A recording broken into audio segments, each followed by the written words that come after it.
Hello, Hindi medium academy में आप सभी का स्वागत है। आज इस वीडियो में हम गणित कक्षा 9 की प्रश्नावली 10.4 का प्रश्न 2 देखने वाले हैं और इससे पहले की वीडियोस के लिंक आपको इस वीडियो के डिस्क्रिप्शन में मिल जाएंगे, आप वहां से देख सकते हैं। तो चलिए शुरू करते हैं। इस प्रश्न को पहले समझ लेते हैं। जो ये प्रश्न है, ठीक है, इसमें क्या बोला गया? इसमें बोला गया यदि एक वृत्त की दो समान जीवाएं वृत्त के अंदर प्रतिच्छेद करें तो सिद्ध कीजिए कि एक जीवा के खंड दूसरी जीवा के संगत खंडों के बराबर है। अब ये प्रश्न क्या कहना चाहता है, आपको फिगर से ही ज्यादा अच्छा समझ में आएगा, तो मैं फिगर से समझाता हूं आपको। देखो, यहाँ पे समझो अपने पास कोई वृत्त है, ठीक है, ये मैंने एक वृत्त बनाया। अब इस वृत्त की दो समान यानी कि बराबर जीवाएं हमें दी गई हैं जो वृत्त के अंदर कहीं ना कहीं प्रतिच्छेद करती हैं, ठीक है ना। तो मान लेते हैं कि भाई ये है वृत्त का केंद्र। अब इसकी दो जीवाएं बनानी है मुझे। जीवाओं का क्या मतलब होता है? ऐसा रेखाखंड जो वृत्त की परिधि के दो बिंदुओं को मिलाता है। तो मान लो कि मैंने यहाँ पर एक जीवा बनाई, ठीक है ना। अब ये बिंदु वृत्त की परिधि पे है, ये बिंदु वृत्त की परिधि पे है। मान लो ये ए है, ये बी है। तो ए बी वृत्त की परिधि के दो बिंदुओं को मिला रहा है, मतलब ए बी एक जीवा हो गई। इसी तरह से इतनी ही बड़ी बनानी है हमें, एक और जीवा बनानी है जो इसको कहीं ना कहीं प्रतिच्छेद करे। मान लो ये इतनी ही बड़ी एक और जीवा मैंने बनाई, ठीक है ना। इसका नाम मैं दे देता हूं सी डी। इसका नाम मैंने क्या दे दिया? सी डी, जो वृत्त के अंदर कहीं ना कहीं प्रतिच्छेद करती हैं, ठीक है ना। इस बिंदु का नाम मैंने मान लो दे दिया बिंदु पी। यानी कि देखो, ए बी एक जीवा है, सी डी एक जीवा है, दोनों वृत्त के अंदर एक बिंदु पी पर प्रतिच्छेद करती हैं। ए बी और सी डी बराबर जीवाएं हैं, ठीक। अब मुझे क्या सिद्ध करना है? मुझे सिद्ध करना है कि इन जीवाओं के संगत भाग आपस में बराबर हैं। मतलब जो ये वाला टुकड़ा आपको दिख रहा है, मैं दिखाता हूं आपको, ठीक, अलग कलर से। मतलब जो ये देखो, ये बड़ा वाला टुकड़ा दिख रहा है एपी, ये इस बड़े वाले टुकड़े सीपी के बराबर है। और जो यहाँ पे आपको ये छोटा वाला टुकड़ा दिख रहा है बीपी, ये इस छोटे वाले टुकड़े डीपी के बराबर है। ऐसा हमें सिद्ध करना है। कैसे करेंगे अब उसकी बात करते हैं। इतना आपको समझ में आ गया होगा कि प्रश्न क्या कहना चाहता है। तो देखो, इसको हम सॉल्व कैसे करेंगे, सिद्ध कैसे करेंगे, उसके लिए मैं केंद्र को पी से मिला देता हूं, पहली बात, ठीक है। और जो केंद्र है मान लेते हैं वो ओ है, तो यहां से मैं इस पे एक लंब खींचता हूं, ठीक है। मान लो ये ओ एम मैंने एक लंब खींचा, किसके ऊपर? ए बी के ऊपर। और इसी तरह से इस पे एक लंब खींचता हूं, मतलब 90 डिग्री, ठीक है। यानी कि ओ एन मैंने लंब खींचा सी डी के ऊपर। तो सबसे पहले मुझे क्या लिखना होता है? दिया है, सिद्ध करना है। अगर मैंने कुछ रचना की है तो रचना लिखना होता है, उसके बाद आगे कहानी आगे बढ़ती है। तो पहले मैं इतना लिख लेता हूँ, ठीक। तो देखो, जो भी मैंने आपको कहानी समझाई है ना, मैंने यहाँ पे लिख दिया है। हमें क्या दिया है? हमें दिया है कि जीवाएं बराबर हैं, ए बी बराबर सी डी, तो मैंने वो लिख दिया। हमें क्या सिद्ध करना है कि जो ये टुकड़ा है एपी ये सीपी के बराबर है और जो बीपी है वो डीपी के बराबर है। तो ये मैंने सिद्ध करना है, हमें लिख दिया। मैंने रचना क्या क्या करी थी? मैंने ओ को पी से मिलाया था, तो मैंने यहाँ पे लिखा है ओ को पी से मिलाया। इसके अलावा मैंने ओ एम लंब खींचा था ए बी के ऊपर, ओ एन लंब खींचा था सी डी के ऊपर। तो ये भी मैंने लिख दिया कि ओ एम ये लंब का निशान है, ओ एम लंब खींचा ए बी पे और ओ एन सी डी पे लंब खींचा। समझ में आ गई बात? चलिए अब बात करते हैं इसको हम सिद्ध कैसे करेंगे। देखो, सबसे पहली बात यहाँ पे आपको देखना है कि ए बी सी डी के बराबर था, ठीक है ना। बहुत आसान है इसको सिद्ध करना। देखो कैसे होगा। ए बी जो है वो बराबर है सी डी के। ये चीज हमें दी है कि भाई जीवाएं बराबर है, ठीक है। देखो, मैथ्स ना बहुत आसान चीज है। अगर आप बेसिक कॉन्सेप्ट क्लियर रखते हो, प्लस जब आप क्वेश्चन सोल्व कर रहे हो तो आराम से सारा ध्यान आपका यही होना चाहिए, ठीक है। फिर आपको मैथ्स आसान लगी। देखो, ए बी किसके बराबर हो गया? सी डी के।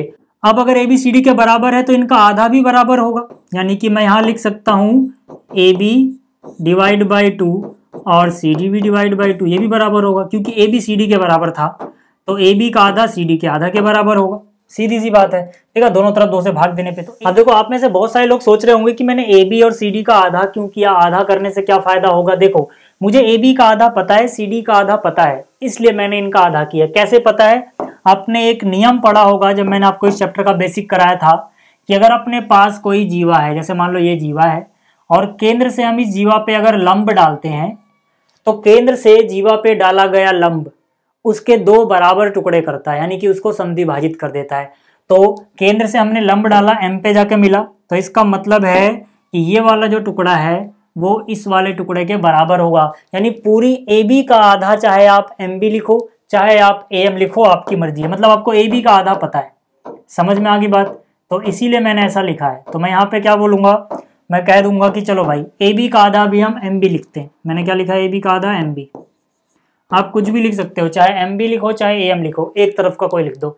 इसी तरह से सी डी का आधा क्या हो जाएगा, यही नियम अगर हम लगाएं तो ये है पूरा सी डी, केंद्र से मैंने यहाँ पे लंब डाला तो मतलब सी एन या फिर एन डी, दोनों ही, एन डी भी पूरे का आधा है, सी एन भी पूरे का आधा है ना, क्योंकि इस लंब ने उसको समद्विभाजित किया। तो यहाँ पे मैं क्या कर रहा हूँ, क्योंकि मैंने यहाँ पे ऊपर वाला लिखा था एम बी, तो यहाँ पर मैं ऊपर वाला एन डी लिख रहा हूँ, ठीक है भाई। तो यहाँ पे मैंने क्या लिख दिया, एन डी।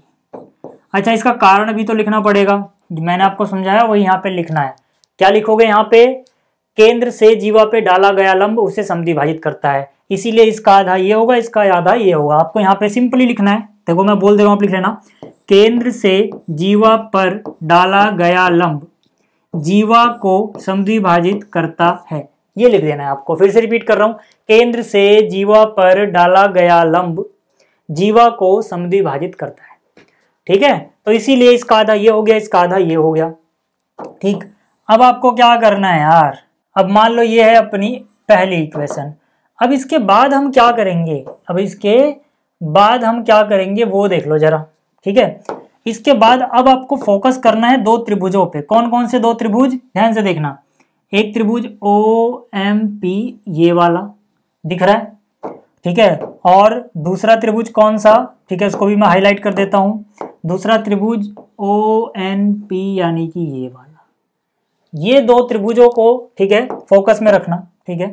फिर से हाईलाइट कर देता हूं अलग कलर से, ठीक है ना, इधर वाला छोटा त्रिभुज, इधर वाला।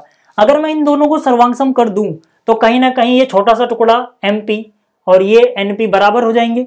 देखो यार, ये पूरा इस पूरे के बराबर है, तो ये छोटा टुकड़ा इस छोटे टुकड़े के बराबर अगर हो गया तो इस पूरे में से मैं ये माइनस कर दूंगा, ये बचेगा, और इस पूरे में से ये माइनस कर दूंगा, ये बचेगा, हो जाएंगे दोनों बराबर। नहीं समझ में आया, करके दिखाता हूं, समझ में आ जाएगा। देखो आपको बस फोकस कहां करना है, फोकस करना है आपको त्रिभुज OMP व त्रिभुज ONP, ठीक है।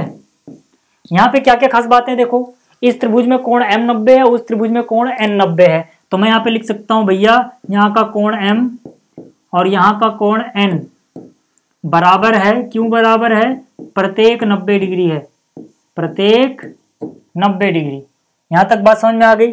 दूसरी बात मैं क्या लिखूंगा कि 90 के सामने यानी दोनों में जो कर्ण है वो कॉमन है, ठीक है ना, OP। यहां पर भी OP आ रहा है, इस त्रिभुज में भी, इस त्रिभुज में भी OP आ रहा है, ठीक है ना, कॉमन है यानी उभयनिष्ठ बोल सकते हो आप, ठीक है, ये उभयनिष्ठ है। दोनों ही त्रिभुज में आप देखो अगर, तो OP जो है वो दोनों ही त्रिभुजों में मौजूद है, ठीक है, इसकी बात कर रहा हूं। और ये दोनों के लिए कर्ण है, मतलब दोनों त्रिभुज में 90 वाला कोण है और कर्ण बराबर हो गया। तो इसके अलावा एक और चीज बराबर हो जाए तो यहाँ पे RHS लग जाएगा, एक और भुजा। तो ध्यान से देखो, OM जो है ना वो ON के बराबर है। मैं यहाँ क्या लिख सकता हूँ, मैं यहाँ लिख सकता हूँ कि भाई OM जो है वो ON के बराबर है। क्यों बराबर है, इसका रीजन है कि जीवाएं बराबर थी, जीवाएं बराबर थी, और बराबर जीवाओं पे आपने लंब डाला, एक लंब है OM, एक लंब है ON, ठीक है। तो हम जानते हैं कि बराबर जीवाओं पर केंद्र से डाला गया लंब बराबर होता है, या फिर बराबर जीवाएं केंद्र से समान दूरी पर होती हैं, मतलब जितनी दूरी OM की होगी उतनी दूरी ON की होगी, क्योंकि जीवाएं बराबर थी। तो इसका कारण आप यहाँ पे लिख लेना, बराबर जीवाएं केंद्र से बराबर दूरी पर होती हैं, इसीलिए दूरी जो है ये OM और ON ये बराबर होगी। यहां तक बात समझ में आ गई। जैसे ये हुआ तो त्रिभुज OMP त्रिभुज ONP सर्वांगसम हो गए RHS नियम से। RHS नियम मैं आपको पहले पढ़ा चुका हूं, तो मैं उम्मीद करके चल रहा हूं कि आपने ये चीज पढ़ी हुई है, ठीक है। अब देखो यहाँ जगह नहीं है ना, तो मैं क्या करता हूं, मैं जो ये फिगर है इसको नीचे ले आता हूं। अब देखो, अब मैंने क्या लिखा, मैंने लिखा कि भाई इसका मतलब तो ये हुआ कि अब जो त्रिभुज होगा ना, त्रिभुज OMP वो सर्वांगसम हो जाएगा त्रिभुज ONP के कौन से नियम से, RHS, ठीक है। आप यहाँ पूरा लिख लेना, RHS नियम से, ठीक है ना।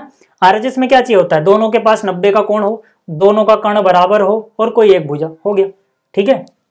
जैसे ये हुआ, मेरा काम क्या है कि भाई मुझे तो भाई ये चाहिए बस, ये वाला टुकड़ा इस वाले टुकड़े के बराबर चाहिए, तो मैंने लिखा MP बराबर, MP कैसे बन रहा है, लास्ट के 2 अक्षर से, तो इसका संगत भाग कौन होगा, लास्ट के 2 अक्षर यानी NP। यहाँ पे आप लिख सकते हो CPCT। त्रिभुज अगर सर्वांगसम हो तो उनके संगत भाग बराबर होंगे। संगत भाग हमने कैसे पहचाना, इसके लास्ट के 2 अक्षर का संगत कौन होगा, इसके लास्ट के 2 अक्षर। ठीक है, इससे मिलने वाली भुजा, इससे मिलने वाली भुजा। जैसे इतना हुआ, इसको बोल दो समीकरण 2। अब आप क्या करो, समीकरण 1 में से 2 माइनस करो, देखो क्या मिलता है। समीकरण 1 देखो ये रही, कैमरे में आ रहा है, हाँ। और समीकरण 2 देखो ये रही, 1 में से 2 माइनस कर दो। ठीक है, समीकरण 1 में से 2 माइनस किया, मतलब लेफ्ट वाला लेफ्ट से MB वहां पे है, इसका MB इसमें से माइनस कर दो MP, बराबर इसका ND इसमें से माइनस कर दो NP। क्या बच रहा है आपको खुद नजर आ जाएगा। देखो जरा ध्यान से, अलग कलर से लिखता हूं मैं। देखो MB मतलब ये पूरा था, और इसमें से MP माइनस कर रहे हो, यानी इस पूरे में से MP सिर्फ इतना माइनस कर दो। ये सफेद वाला माइनस हो गया तो पीला वाला हिस्सा बच गया ये। ठीक है ना, फिर से समझो, MB ये पूरा, इस पूरे में से इतना हटा दो, इतना बच गया, जिसको हम क्या बोल रहे हैं, इसको हम बोल रहे हैं BP। तो इसका मतलब है इसको माइनस करके क्या आएगा, BP बराबर। ठीक है, दूसरी बात, ND माइनस NP क्या बचेगा, फिर से देख लो एक बार। ND ये था पूरा, इसमें से NP यानी कि इतना हटा दो, ऊपर वाला हिस्सा बच गया यानी DP। ठीक है, क्या बच गया, DP या PD, कुछ भी बोलो। ठीक है, तो एक चीज तो ये सिद्ध करनी थी कि ये टुकड़ा इस टुकड़े के बराबर, हमने सिद्ध कर दी। ये तो करना था, ये टुकड़ा इस टुकड़े के बराबर कर दी। अच्छा, नीचे वाला टुकड़ा कैसे बराबर होगा, सीधी सी बात है, सीधी सी बात है कि यार इसको 3 समझ लो, समीकरण 3। अब हमें पता है कि पूरी जीवा के बराबर है, यानी कि पूरा AB बराबर है CD के। ठीक है, ये पूरा ही बराबर है। अब इस पूरे में से ये माइनस कर दो, इस पूरे में से ये माइनस कर दो, मतलब एक तरह से मैं बोलूं, मान लो ये चौथी इक्वेशन है, तो चौथी में से तीसरी माइनस कर दो। तो मतलब क्या, इसमें से ये माइनस कर दो यानी कि AB में से क्या माइनस करोगे, BP, और इसमें से ये माइनस कर दो यानी CD में से क्या माइनस करना है, PD। देखो फिगर में देखते रहना। ठीक है, AB में से BP घटाओगे, क्या बचेगा, AB मतलब ये पूरा, और BP मतलब ये छोटा सा हिस्सा हटा दो, क्या बचा, AP बच गया, जो हमें चाहिए था। हमें तो चाहिए था कि भाई ये बड़ा वाला टुकड़ा इस बड़े वाले टुकड़े के बराबर हो। इधर देखो क्या आएगा, CD में से PD घटा दो, CD मतलब ये पूरा C से लेके D तक, इसमें से PD यानी ये वाला हिस्सा भूल जाओ, क्या बचा, CP बचा या PC बोलो। ठीक है, यही हमें सिद्ध करना था, हो गया। ठीक है, ये और ये 2 चीजें हमें सिद्ध करनी थी, दोनों में सिद्ध कर दी, हो गया।